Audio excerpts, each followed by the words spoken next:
So 40 years, there's not too many bands that can say that. And the fact that you guys have kept it going and that you've kept new music coming out and stayed incredibly, well, you've been loyal to your fans by continuing to put out new music. It's pretty great. The creativity has never kind of ebbed for you.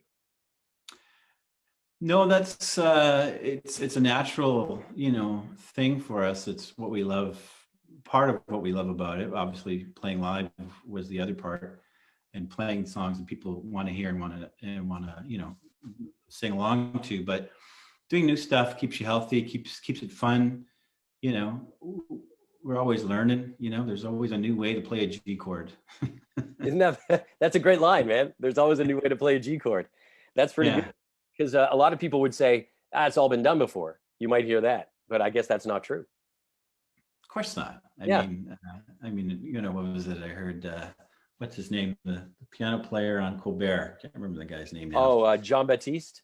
Yeah, that guy. Yeah. I think he was on the Oscars, one of the few TV shows I've watched lately.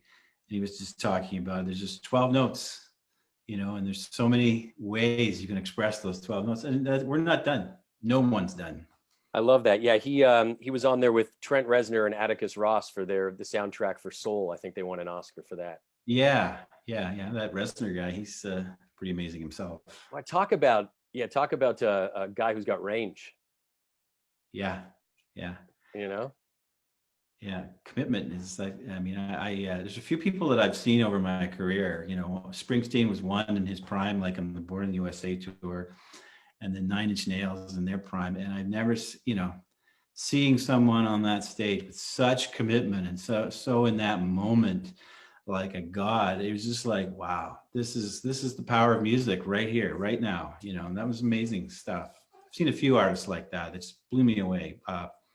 Gord Downie was obviously another one. So it's good stuff to see and feel and be inspired like that. The idea of I think the idea of hitting on a song that you wish you had written, I think the spirit behind the question is just a song that hit you in a special way, that kind of checked the boxes for you as an artist, that things that you hope to convey when you write a great song. And if there's one that you that touched you and that you were like, yeah, man, I wish I'd written that one. I wish my name was attached to that. Well, there's it's so funny because that, I don't know who came up with that question. Was that you? It's a good question. It wasn't. I'm not going to take credit for it. It was Robert Ott and Robin Ott. Yeah, because I said my wife, or sometimes when my daughter was here, we hear something on the radio or watch TV, and I go, I wish I wrote that one. It just works. But before I get to that, you were saying about songwriting. It's funny. We have a song on our first album, the Green album, we call it, called I'll Call Heart. And that song, I don't know, you'd have to look it up and listen to it, but I was trying to figure out Tell Me Why by Neil Young, and I couldn't figure it out. But I came up with this other thing, Yeah.